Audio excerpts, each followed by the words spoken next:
প্রিয় দর্শক বন্ধুরা, আশা করি আপনারা সকলেই ভালো আছেন। আপনাদের প্রিয় চ্যানেল জানা অজানায় আপনাদের সকলকে জানাই স্বাগতম। বন্ধুরা, এই ভিডিওর মাধ্যমে থাকছে অত্যন্ত গুরুত্বপূর্ণ একটি প্রতিবেদন। কাউন্টিংয়ে কারচুপি হয়েছে, না হলে বাংলায় বিজেপির ভালো ফল হতো, বিস্ফোরক দাবি সিসির অধিকারীর। বিস্তারিত খবরটি থাকছে আপনাদের জন্য। ভিডিওটি সম্পূর্ণ দেখবেন, আশা রাখবো ভালো লাগবে। আর ভালো লাগলে অবশ্যই একটি লাইক করবেন, পারলে শেয়ার করবেন এবং পরবর্তীতে এই ধরনের আপডেট সবার আগে পেতে আমাদের চ্যানেলটি এখনই সাবস্ক্রাইব করে পাশের নোটিফিকেশন বেলটি অন করে নিন। চলুন বিস্তারিত খবরটিতে চোখ রাখা যাক। বাংলার নির্বাচনের পূর্বে ছেলে শুভেন্দু অধিকারী তৃণমূল ছেড়ে বিজেপিতে নাম লেখান।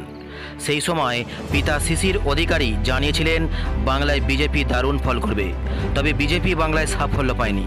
বিজেপির হারের পর সেভাবে মুখ না খুললেও এবার বিস্ফোরক মন্তব্য করলেন বর্ষিয়ান রাজনীতিবিদ শিশির অধিকারী।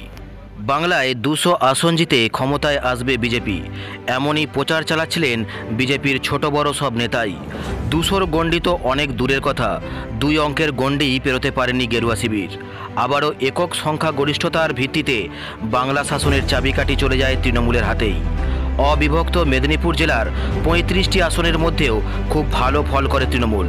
খর্ব হয়েছে অধিকারীদের গর্ব। এবার মুখ খুললেন শিশির অধিকারী।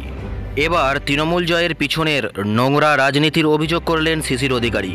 তিনি অভিযোগ করলেন দিলের আলোর মতো পরিষ্কার যে কাউন্টিংয়ে কিছু কারচুপি হয়েছে, না হলে বাংলায় বিজেপির ফল ভালো হতো। মানুষকে বোকা বানিয়ে মিথ্যের ওপর দাঁড়িয়ে রাজনীতি করছে তৃণমূল।